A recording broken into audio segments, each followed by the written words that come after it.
Well, welcome back, everybody. This is Tulum Magazine, and it's the episode where we talk to movers and shakers in Tulum. And today I have Clara Imperatrice, and I am so excited to chat with her about her journey to Tulum. So welcome. Thank you very much. Excited to be here. So Clara, when did you first hear about Tulum? Are you originally from Mexico? No, I'm originally from Buenos Aires, Argentina. I first came here on vacation with my best friend in 2014. Okay. It was pretty different. Yeah. I fell in love with the place. I felt like it was so magical and so wild and natural. And I came back to Buenos Aires and I just couldn't stop thinking about it. It just was in my head. Yeah. So I woke up one day and I was like, why not? So I bought a one-way ticket, quit my job, packed everything, and I came to Tulum.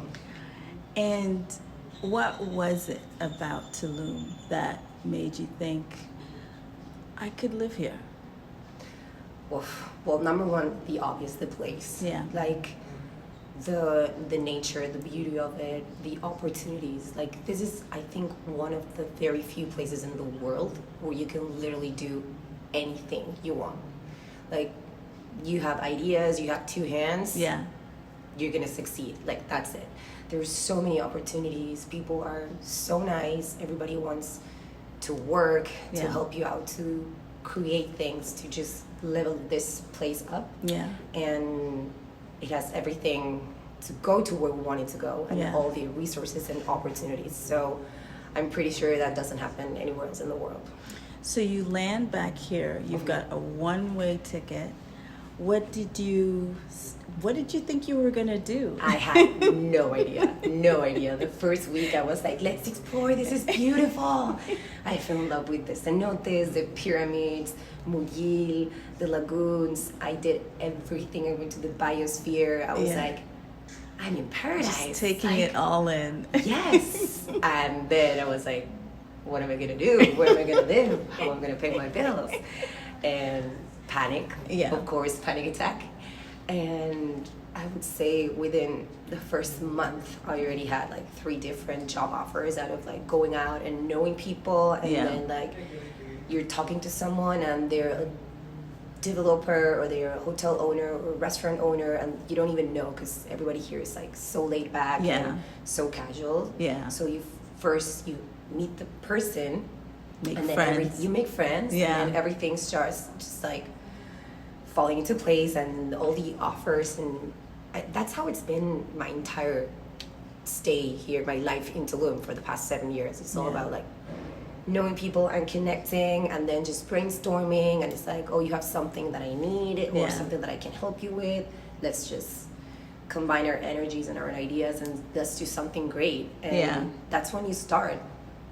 It sounds like you are a magnetic kind of person. I like to think that. I think so, yes. You know, a lot of people sort of discovered Tulum, at least the masses, after 2020. Yes. Can you tell people a little bit of what it was like in 2014? Ooh. Okay, well, it was very different. Yeah. I mean, not better, not worse, just different. Right. I would say it was a lot more limited in some ways. I would say after 2020, it got very much globalized and all eyes turned on Tulum. Yeah. So more investment, more development, that's good. Yeah. But also, like, I have to say, half of my heart fell in love with the old school Tulum, but we still have it. That's the good news. That's the good news. It's still there. But yeah, it was much more quieter. Yeah. Very few restaurant options. Not even less like beach clubs. Yeah. You would just have the hotels, beach clubs, and that was it. Yeah. There wasn't as much as the party scene as we see it now. Yeah. We had it always. High season. That's through New Year's Eve to January. Yeah. The electronic music festivals are a big thing. Were and still are the biggest. But that was just like 1 month out of the year. I would say the rest, it was just like very connecting to nature, healthy, yoga, more spiritual kind of tourism. Yeah. And more enjoying maybe some more day activities and like the lack of Wi-Fi, the lack of electricity. I know that sounds horrible right now, but back then people would pay thousands of dollars. Yeah. Yes, no AC. But it was beautiful because you would literally just connect with whatever you would come here looking for. You would get the answer, because that was a common thing of all these different people around the world. Yeah. That number one you would have never met if it wasn't for this place. Yeah. And just to hear the stories, I would say the meeting point from everybody, it was just like they would come here either to heal or to find some answers of a very important like life crisis or purpose. They would always find it here. So that I think it's very interesting about Tulum, like the energy of this place, undeniable. You know, I talk to a lot of people, and they say that there's something about this place that is magical. It's so yeah. How would you describe, like, why is it special? What is, like, the spiritual side especially? Yeah, I mean, my personal story, and I've shared it with a lot of people, and I've heard this multiple times, but the way I lived it also, like, when I first came here, I was going through like very hard breakup, and like I was working in finance, I was making a lot of money, supposedly very successful and happy at a young age, and I was just like, what am I doing? I was just like crossing the days for the weekend, working a lot of hours, very stressed. And then I came here, and without even trying, I was happy. I felt at peace. I could actually sleep at night. Without anything, just the sound of the ocean, and without the noise of the city, the noise of the internet, the noise of Instagram, Facebook, and I was forced to connect with myself. I had no other choice, and it actually worked out. I couldn't remember the last time that I was that happy, and that I could be myself.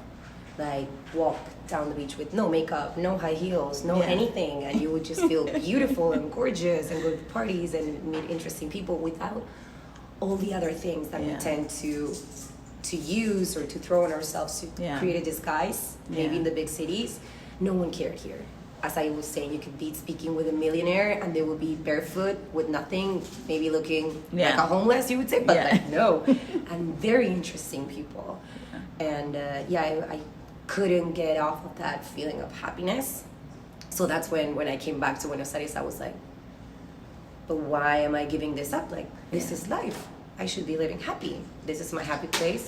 Let's do this. Right. What did your family say? You know, a lot of young people might be watching this and thinking to themselves, you know, I want to be able to do that, but you know, my parents might say, what am I doing? What am I thinking? My partner might say. Everybody's going to say that. Your parents, your friends, your colleagues, or from college, you name it. Everybody thought that I was crazy. They wanted to talk to my therapist, and like my therapist was the first one to be on board. Like, yes, we're going to buy bikinis together. This is the smartest thing that I've heard you say for the past year. And I just did it. Like, I didn't talk it through with anyone else, because I knew that they would try to talk me out of it. So I just did it. Because young people, you need to listen to this. Like, it's your life. Literally, it's your life. And years go by so fast. Like, for me, it was like yesterday when I came here, and it isn't. It's been 7 years. It's a whole life. And I never for 1 second regret my decision. If anything, I celebrated, because I think I was able to change my life. And I have friends from school, friends from college, or not friends, people that maybe don't like me that much. And they were even like sending me messages on Instagram like, hey, just wanted to say, like, we look up to you, we admire you so much, like the courage that you have. And I feel people make it bigger than it is. They see you as a superhero. I'm not more special, I'm not more brave or anything. You just have to do it. Do it. Buy that plane. Your house will be there. Your parents will be there. Your country will be there. Your degree will be there. The office from 9 to 5 will be there. Right. Get that ticket. Go. So let's talk about leaving the 9 to 5 behind. But it looks and sounds like you've established a different career here. Maybe talk a little bit about that. I think that's one of the best things of Tulum, Yeah. and why instead of having a lot of people leaving, we have a lot of people coming, Yeah. especially after the pandemic. Yeah. I think the number one, well, not the number one, but one of the number one lessons that the pandemic taught us is that there's no need for us to keep on working until this under these traditional structures. Yeah. It's like you can do it. You can do the co-working spaces, Yeah. remote, just with the power of the internet. Yeah. And here, I actually discovered that, like, your creativity, number one, it's way more exploited here. Like, I went to business school. Yeah. And I have a side of me, like, a little bit artistic and stuff, but I was never able to explore it. I didn't even want to explore it because I was Yeah. like, I need to make money. Yeah. I need to make my family proud. I went to college. Yeah. And also because I thought, like, you cannot make money any other way than Yeah. going to the office. Yeah. Shocker, you can make 10 times more money if you're not doing the 9 to 5, with all due respect. But it's like, here there's so many business opportunities. And when I say business, it's not on the traditional Yeah. way. It's whatever you want to do, whatever is your dream, there will be a way here. It's just talk about it, connect with the right people, and the resources will come. There's so many things, and we're at this point where Tulum, it's blowing up, Yeah. but there's still so many things that we're lacking of in comparison to Playa del Carmen or Cancun, that Yeah. are the closest cities, if you want to say so.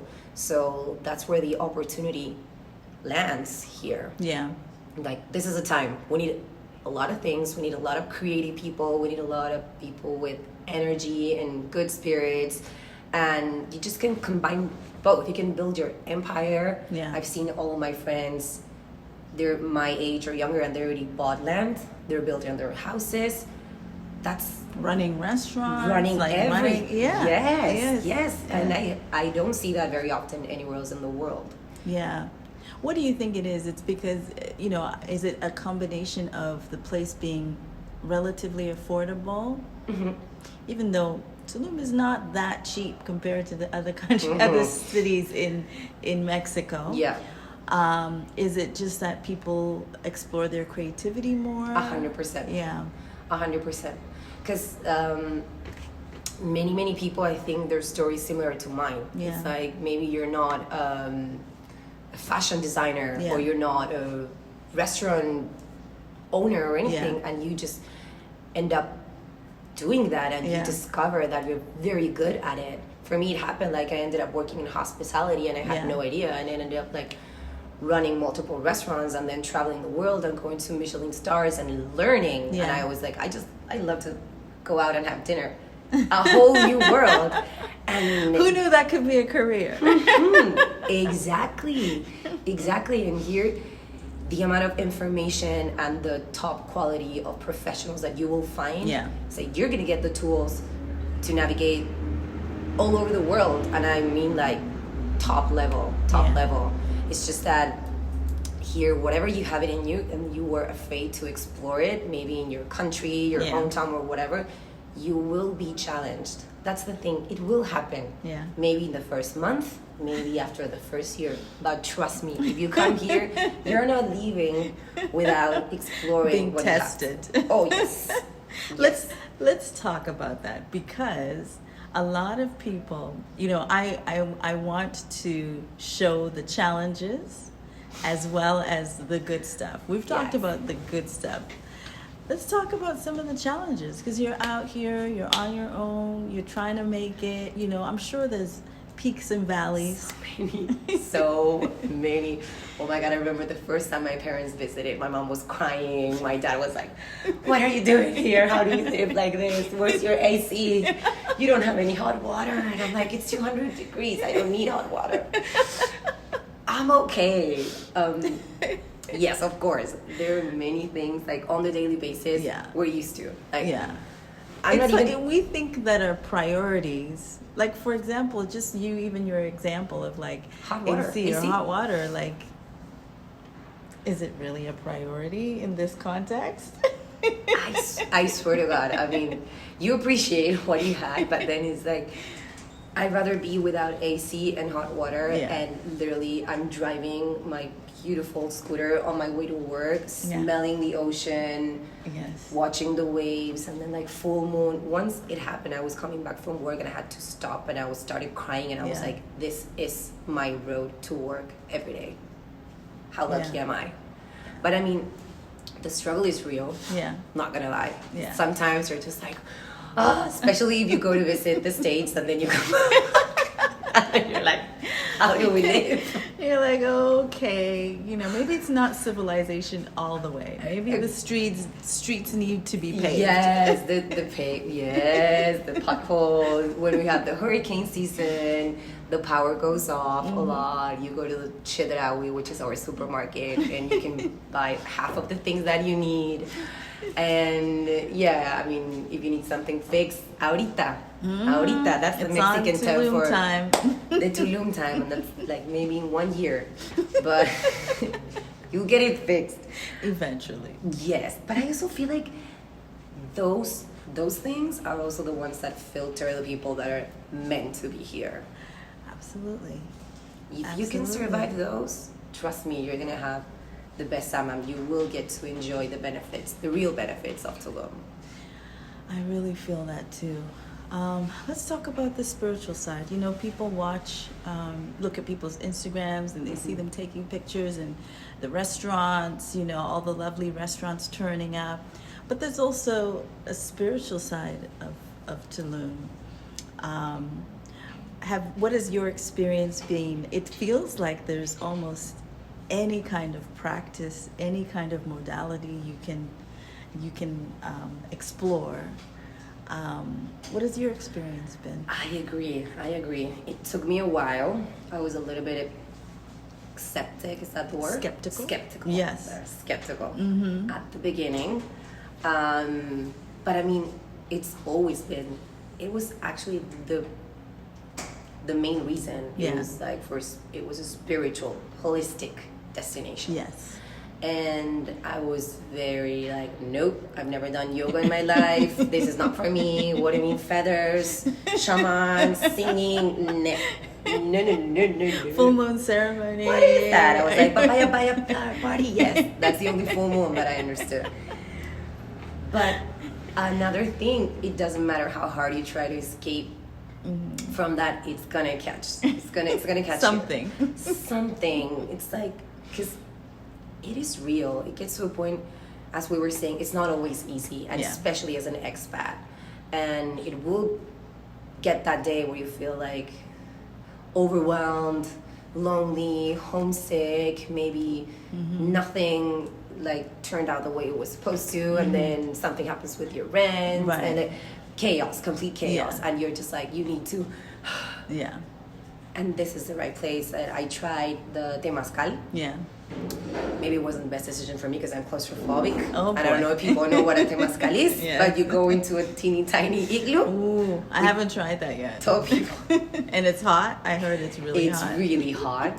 It's like volcanic stones that they put inside and then they throw water. It's a whole experience. But I actually loved it because the first part I was crying, like I thought I was gonna die. I was having a panic attack. I wanted to get out, and people were like, you cannot. Like, we need to start this together and finish it together. And I just, what is this? No. And then everybody came out and explained to me the importance and the spiritual side of it. And then I saw a 7-year-old walking outside of the Temazcal, like, whoop. And I was like, if a 7-year-old can do this, I can do this. And she came and she was like, everything's gonna be okay. I was like, oh, okay. Let me surrender. and I had to. And then when I came back, completely different experience. I actually heard what the shaman was saying. I connected with myself. I was crying like a baby, but because of my emotions, I already knew that I wasn't gonna die. And then when I finished, I was so proud of myself for even going through that. That was my biggest fear. And once again, I never thought that I was gonna be facing my claustrophobia, which is very challenging for me in my day-to-day life. Like, 'cause it's hard for me to get on an airplane. It's hard for me to get on an elevator, on a train. It's very hard. So this was like, okay, I need to address this. And it just happened in a very spontaneous way. And also through very hard times like the COVID, when everything was shut down and we here of course it happened with everyone else, but we couldn't go back home. Yeah. But we also didn't have the resources to do anything else. We live out of tourism, so we couldn't work from home. So it was very mentally challenging for your mental health. Yeah. Beach was blocked. Like, literally, you couldn't do anything. Yeah. And I feel like that's when also everybody started exploring. And ayahuasca too, but then the cambo with the frogs to just clean and detox, sound healing, cacao ceremonies, guided meditation. You just need to try whatever works for you. Yeah. And of course, find serious, responsible people, because it's a journey. Yeah. And I feel that's the good thing of Tulum. You have these two worlds, and you can choose. Yeah. And you can combine. They're not exclusive. Yeah. So you can be partying and raving through all January and then just go to Holistica, have your smoothie. Detox in February. Detox and balance. Yeah. Yeah. It is about balance, isn't it? You know? So tell me, you know, there's a few people that might be watching this who are like, we're just going to come vacation. What are some of your favorite spots? Let's do some shout outs. A little bit of everything. I always like to combine town and beach road. Okay. I don't know if people know, but Tulum, it's divided in two. We have downtown, where people actually live, and then the beach road, which is the hotel zone, which are exclusively hotels and restaurants. Maybe a few Airbnbs, but that's not very common. And the beach clubs. Yeah. That's it. I always feel like number one, depends on the time of the year that you will come. Yeah. High season, I feel the prices can get a little bit crazy. Mm-hmm. I would do an Airbnb if it was me, because there's so many beautiful things being built and way more affordable, especially if you're coming with a large group. Yeah. It's going to be more comfortable. Yeah. Just like rent an Airbnb in town, maybe here. Yeah. La Veleta. And then I would do both. I would do 2 days of going out, like beach club. You have the party beach clubs are Tantra, Taboo, Bagatelle. Yeah. They are intense. Mm-hmm. They're like Miami style, like hard on party. Yeah. So if you want a party, that's it. Yeah. But if you want something more laid back, more chill, like music or some DJ, but not full on like loud music, sparklers, bottle service. We also have like the community Sundays that they do some hotels all the time, like Panamera. Yeah. Panamera, I love the architecture, the design. They have a pool, just in case there's seaweed. Nomade is one of the first and most traditional hotels. Yeah. They are 100% old school Tulum vibes. Yeah. Magical, and sometimes they have like live music and some ceremonies, especially with full moon, with the shaman and the fire.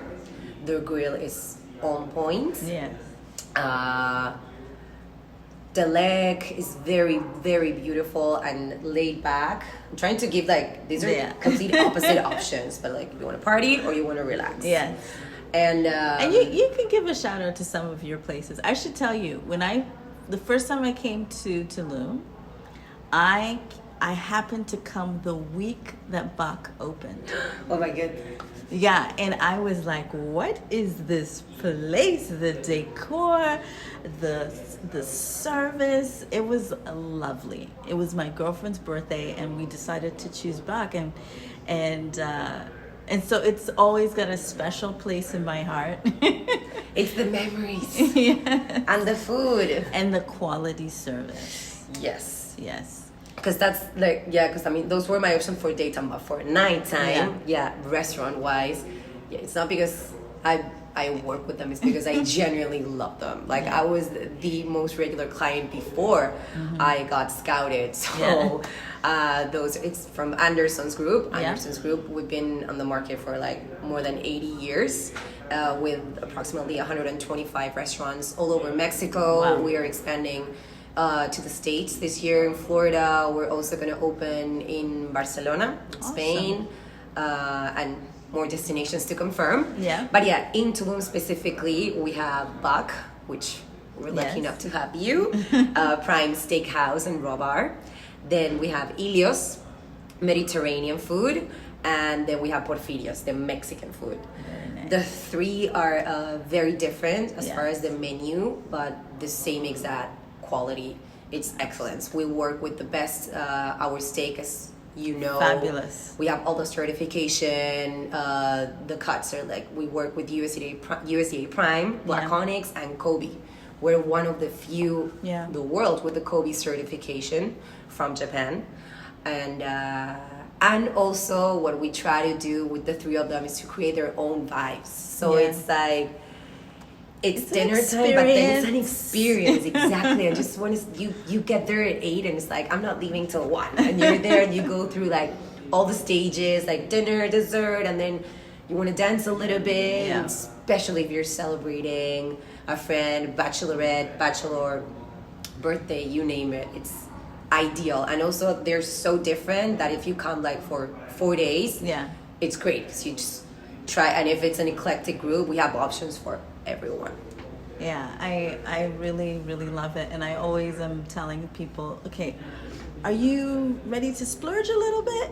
If you want to, like, you know, show your lady a good time, I got the spot for you. 100%. Also, I must say that like our staff, they're on point. On point. Like, as I said, I've been here for 7 years. I've worked with the best. I was lucky enough to also do ARCA and like 50 best restaurants and travel all over the world with that. The fine dining industry, which I love and adore with all my heart. But also with this and in Tulum, it's like, it's that whole other experience that is so much fun and so detail orientated that I was shocked. I'm gonna say it was a little bit harder working here than working on the other places because they're like so on point. Like the quality standards, it shows. Insane. So we've had proposals, birthdays, special requests. We got you. And the bread is on point. Okay. That bread, that's when you know. When the bread comes out and the bread's on point, that's when you know. Oh, okay, it's about to be. I need to especially tell the waiters, don't bring me the bread. They're like, but we have to. No, it's a little piece of heaven. It's like a cloud. Going into your mouth. You will not regret that. It's like, I'll work out tomorrow. Okay, so what advice do you have for that young lady who is watching this and who is thinking, okay, I think I want to travel. Maybe they've never traveled outside their country or their state. What are some tips? You know, there's always this stereotype about, is Mexico safe? Tell them, how do you think about it? 100%. Well, number one, I would say go for it. Go right now, open Google and start looking for flights. Number one. Number two, I understand the stereotype, but we always say two things. I'm not sure if it's a good thing or a bad thing, but we always say Tulum is not Mexico in the way of we are a tourist town. And the way it was built and the local community that we have, it's very different from anywhere else in the country. It's insanely safe in comparison to anywhere else, and that was actually something that surprised me when I got here. I was like, how come it's midnight or something and I can walk from the bar to my house? It's very hot here, ladies, so like maybe with like some jean shorts and stuff, like I wouldn't even dare to do that daytime in Argentina, but here was like all good. I mean, as anywhere else in the world, you need to take care of yourself, the basics. But like in all these years, I've never heard of like any robbery, gunpoint, harassment, abuse, nothing.